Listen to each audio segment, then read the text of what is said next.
എങ്ങനെയാണ് ഒരു website work ചെയ്യുന്നതെന്നുള്ളത് നിങ്ങൾക്ക് അറിയാമോ? സപ്പോസ് നിങ്ങൾക്ക് വിസിറ്റ് ചെയ്യേണ്ടത് ഫേസ്ബുക്കാണ്. സോ നിങ്ങൾ എന്ത് ചെയ്യും? ബ്രൗസർ ഓപ്പൺ ചെയ്ത് ഫേസ്ബുക്കിൽ നിന്ന് സെർച്ച് ചെയ്യും അല്ലേ?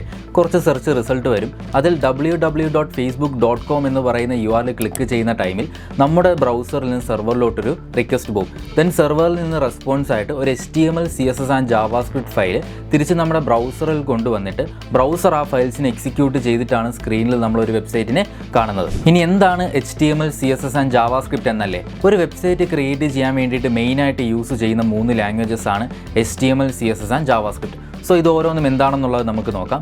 HTML യൂസ് ചെയ്തിട്ടാണ് ഒരു വെബ്സൈറ്റിൻ്റെ കണ്ടന്റിനെ അല്ലെങ്കിൽ സ്ട്രക്ചറിനെ ഡിഫൈൻ ചെയ്യുന്നത്. ഫോർ എക്സാമ്പിൾ, സ്ട്രക്ചർ എന്ന് പറയുമ്പോൾ നമ്മുടെ വെബ്സൈറ്റിനകത്ത് ആദ്യം വരേണ്ടത് ഹെഡിംഗ് ആണോ, ഹെഡിങ്ങിന് താഴെ പാരഗ്രാഫ് ആണോ, പാരഗ്രാഫിന് താഴെ ഇമേജ് ആണോ, ആ ഒരു സ്ട്രക്ചറിനെയും കണ്ടന്റിനെ ഡിഫൈൻ ചെയ്യാൻ വേണ്ടിയിട്ടാണ് നമ്മൾ HTML യൂസ് ചെയ്യുന്നത്. ദെൻ ഈ ക്രിയേറ്റ് ചെയ്ത് വെച്ചിരിക്കുന്ന സ്ട്രക്ചറിനെ സ്റ്റൈൽ ചെയ്ത് നമ്മുടെ വെബ്സൈറ്റിനെ ഭംഗിയാക്കാൻ വേണ്ടിയിട്ടാണ് നമ്മൾ CSS യൂസ് ചെയ്യുന്നത്. ഫോർ എക്സാമ്പിൾ, ഹെഡിങ്ങിൻ്റെ ബാക്ക്ഗ്രൗണ്ട് കളർ എനിക്ക് ചേഞ്ച് ചെയ്യണം, ഫോണ്ട് സൈസ് കൂട്ടണം, ബാക്ക്ഗ്രൗണ്ട് ഇമേജ് ചേഞ്ച് ചെയ്യണം. സോ അങ്ങനെയുള്ള കാര്യങ്ങളൊക്കെ ചെയ്തിട്ട് നമ്മുടെ വെബ്സൈറ്റിനെ ബ്യൂട്ടിഫുൾ ആക്കാൻ വേണ്ടിയിട്ടാണ് നമ്മൾ CSS യൂസ് ചെയ്യുന്നത്. ഇനി എന്താണ് JavaScript എന്നുള്ളത് നോക്കാം.